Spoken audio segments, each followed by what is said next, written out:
Hey everybody, welcome to another action-packed, exciting episode of Scotty's Record Shop. Been a couple weeks since I've made a video.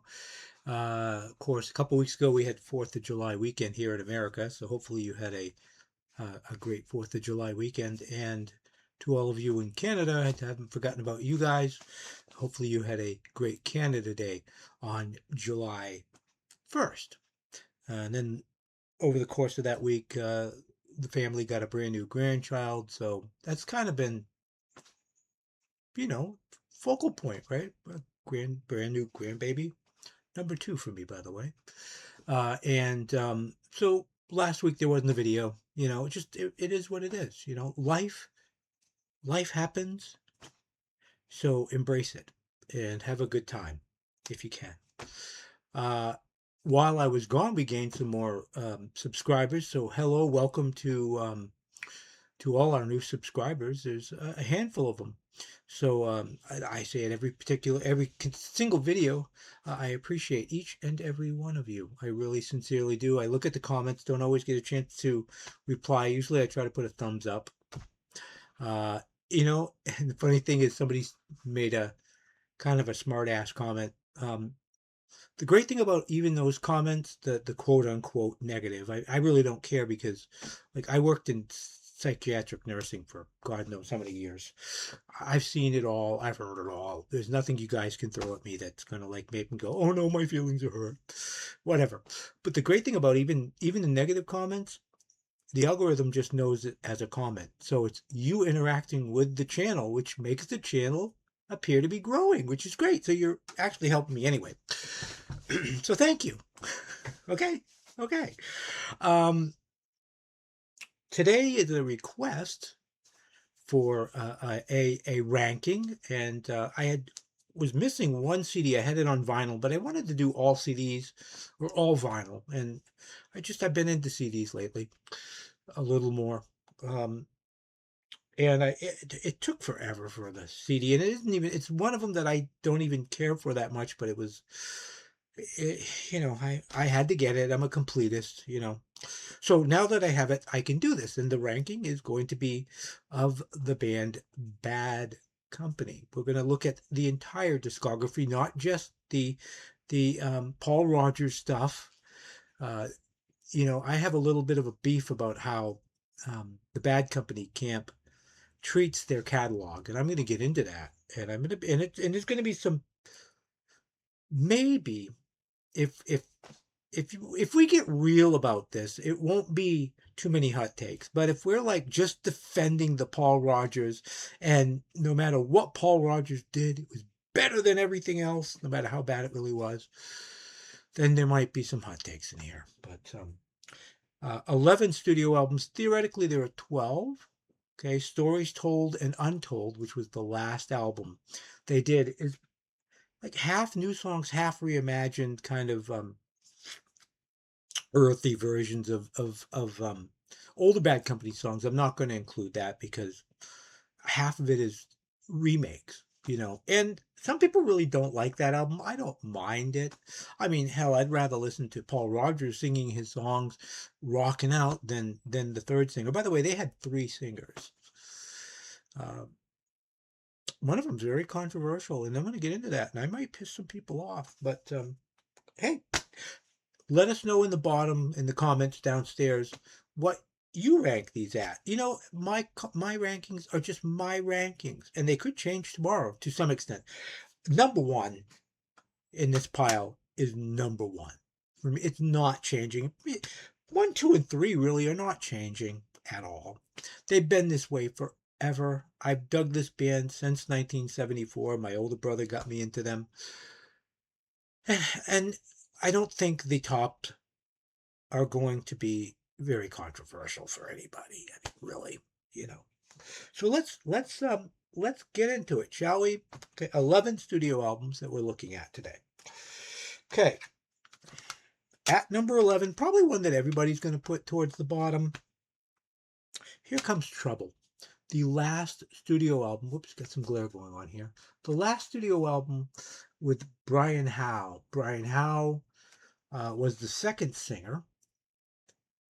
And I think now's my time to go on on my little rant.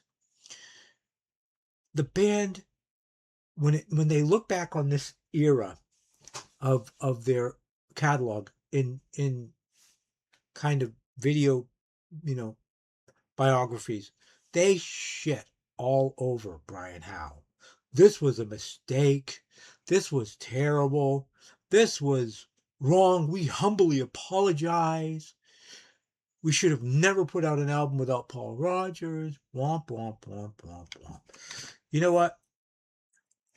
The guy could sing really good. The guy wrote good songs. And whether the Bad Company camp or even early Bad Company fans want to admit it or not, some of these late 80s albums, not this one, this is the last one, this did not do good, this is not a great album, but some of the mid 80s, right around 1990 albums sold really good. Sold really, really good. They were a very popular band again in the late 80s. I personally saw them in the late 80s. Late 80s, I think. Yeah, it had to have been the late 80s. The venue went away shortly after. And I admit, when Brian Howe was singing the Paul Rodgers stuff, it just didn't work. I get that. But when he sang the hits, and they had hits, with him on lead vocals, it kicked ass. It was okay. It was good. So cut the guy some freaking slack. Okay? Okay, so anyway, all to say that this album wasn't very good. Right? It's kind of funny. I'm defending the guy, but it wasn't totally his fault that this album wasn't that good. The songs aren't that great. This came out at the wrong time. We had beginnings of grunge here and everything else. It just didn't work. You know, people had moved on from Bad Company, So anyway, at number 11, here comes Trouble. And there goes Trouble. This is going to be hot. Little maybe. I don't care. This is how I feel. At number 10, right at the bottom, is a Paul Rodgers album. The nerve of you. Ooh. I don't care. This is the one I had to wait for a while to get. I have it on vinyl. Tough Diamonds. This album sucks. It's not good.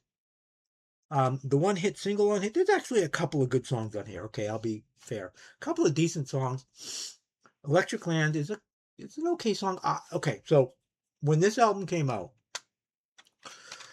I couldn't wait. Because Desolation Angels, which was the album that came out before, and we'll get into this a little more as we go up the ranking here, but Desolation Angels was a better album than Burning Sky.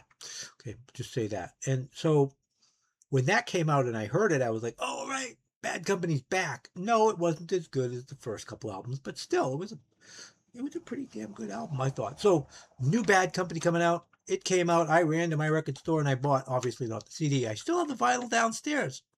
Hardly played. Okay, I played it once. And I vividly remember sitting in my bedroom listening to that with the headphones on, and I sat back after and said, Bad Company is dead. Bad Company is over. It's done. It was a beautiful thing while it lasted. And sure enough, I didn't know all the drama that was going on. I was a teenager. I was like 16, 17 years old, whatever the hell I was at the time. I didn't know all the drama that was going on behind the scenes and, about the record label going down the toilet and it's not getting promoted. And even if it was promoted, it wasn't that great. The band was disintegrating, It's too bad. It was their last album with Paul Rodgers, full album. They've released compilations with new songs here or there, and they're great songs. I didn't include them because they're comps. But no, not that good. And I waited a month for this damn CD. It came from Japan. I hope you appreciate it. At least I have it. I'm a completist. Okay. The first album with Brian Howe, Fame and Fortune.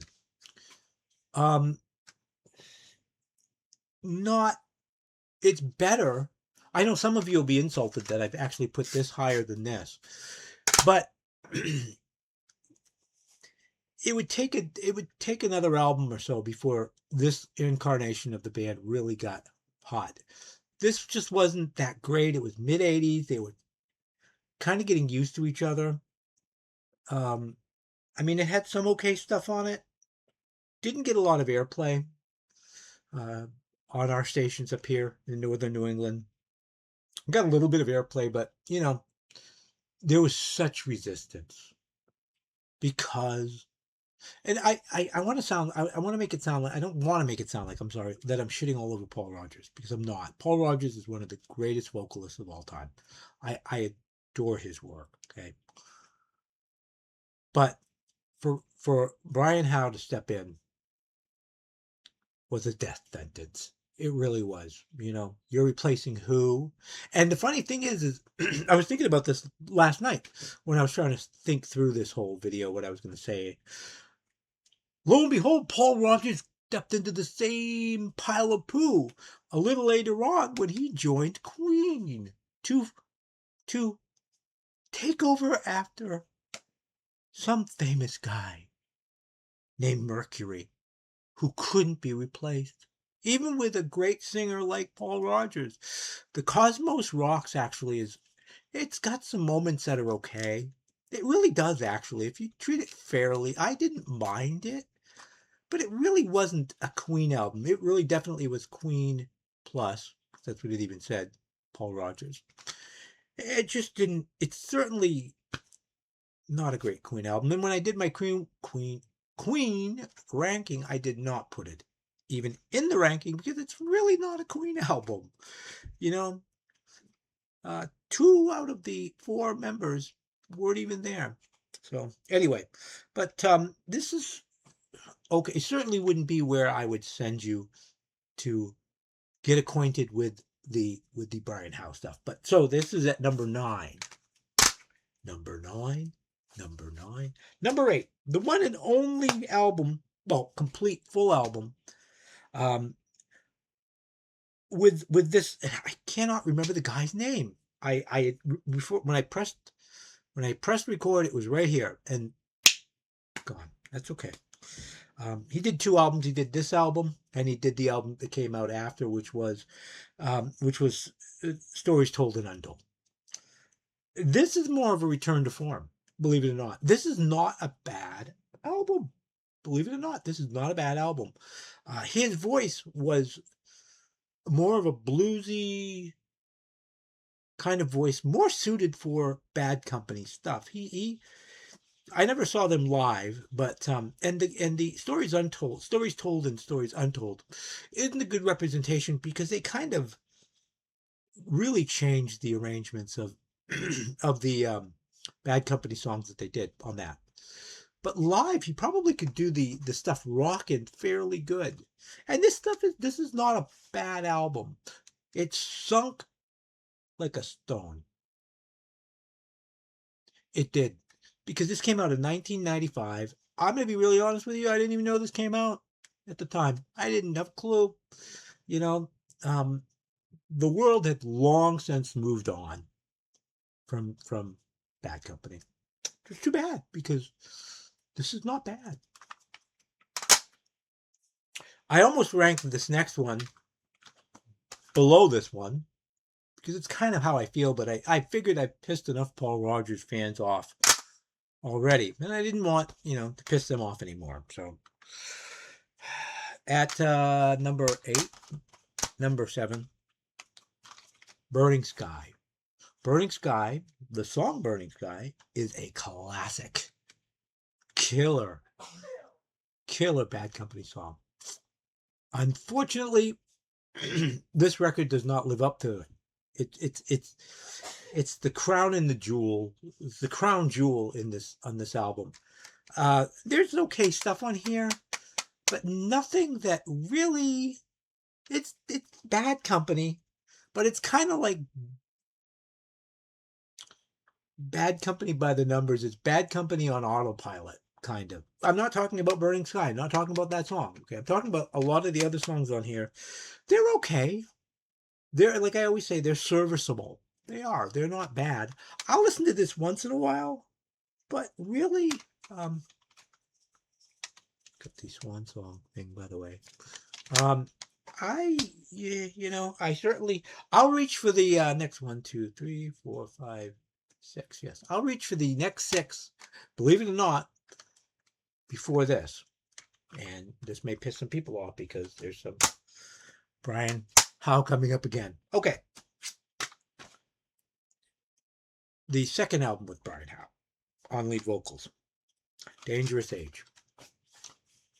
88, right? Something like that.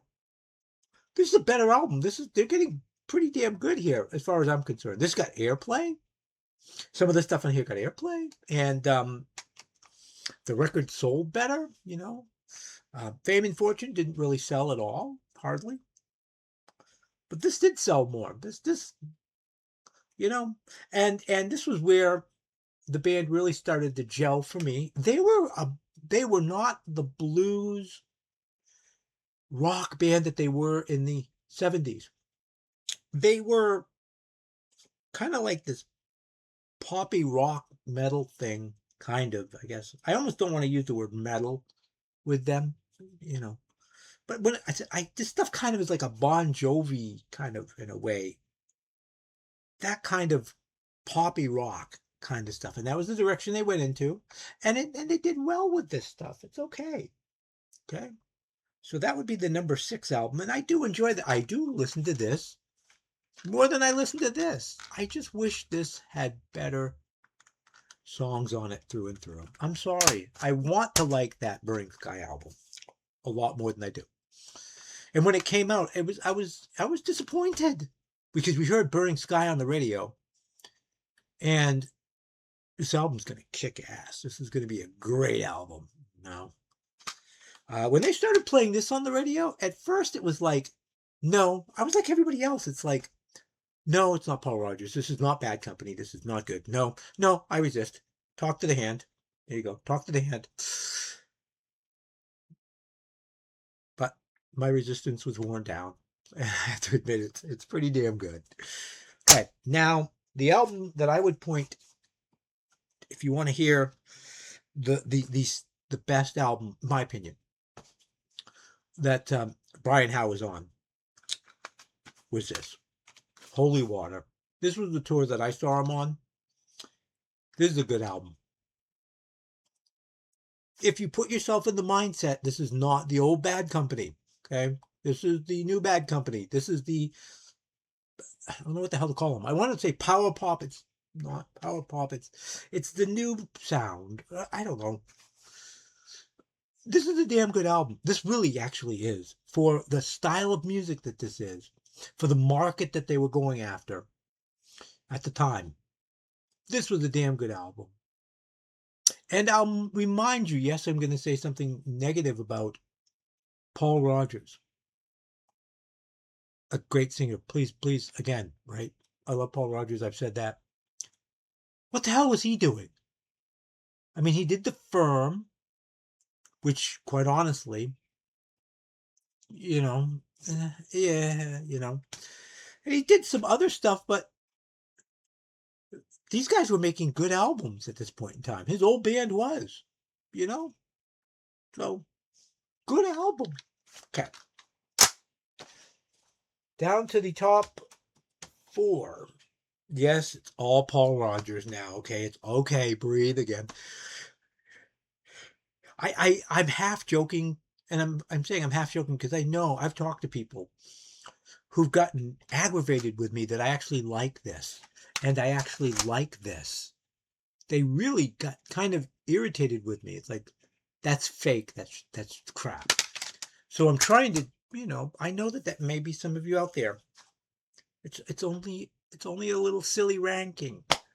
It's okay, guys.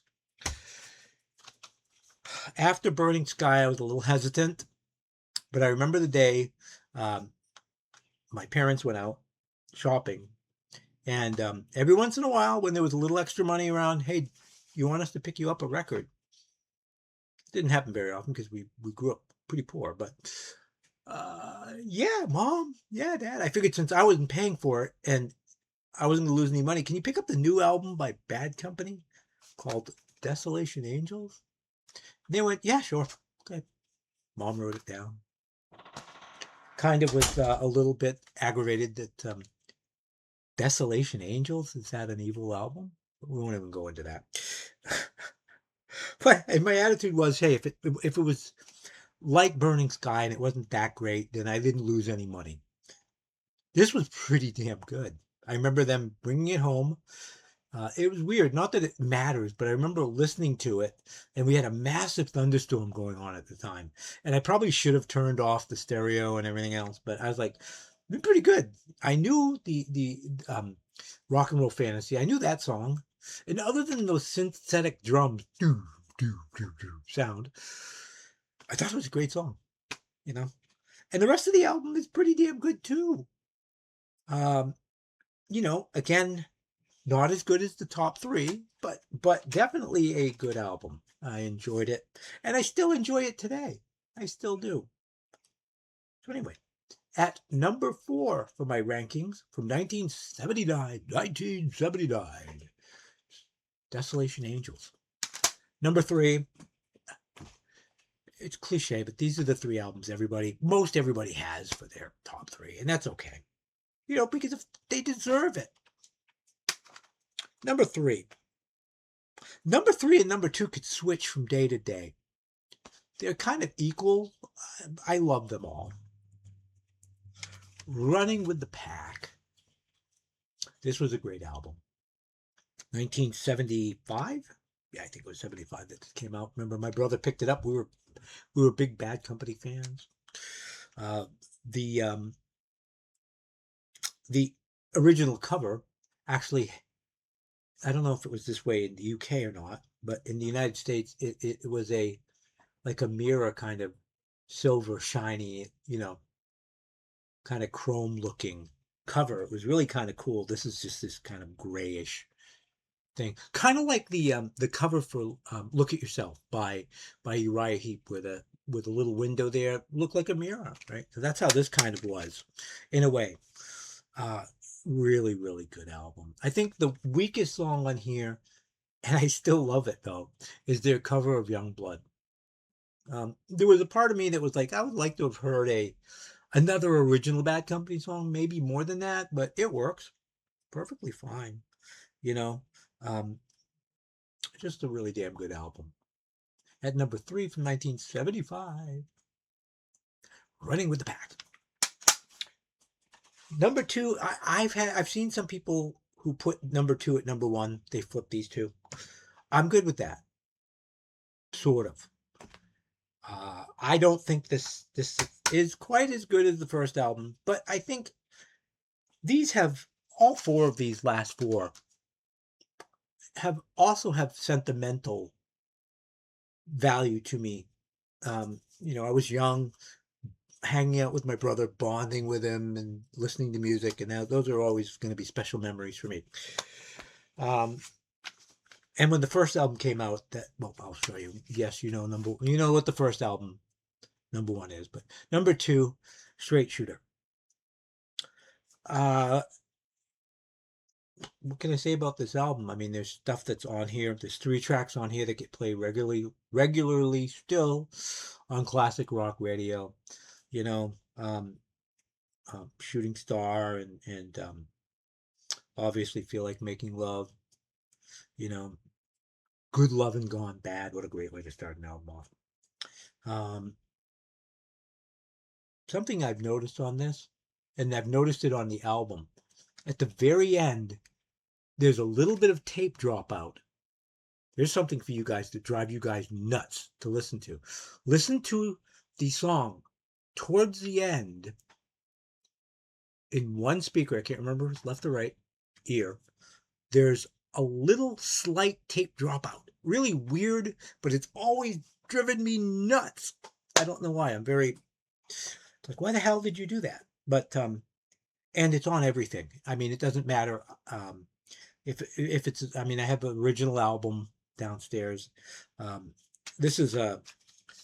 I don't think this is not a fairly recent remaster, but I've listened to it on Amazon Music just to see if it's the same thing on it. Yeah, it is.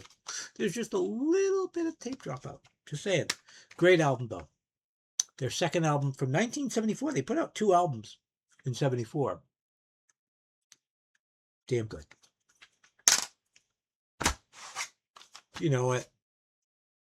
Hopefully you love it. If you don't know this album and you're into classic rock, this is your assignment. You go and you stream this if it's what you do.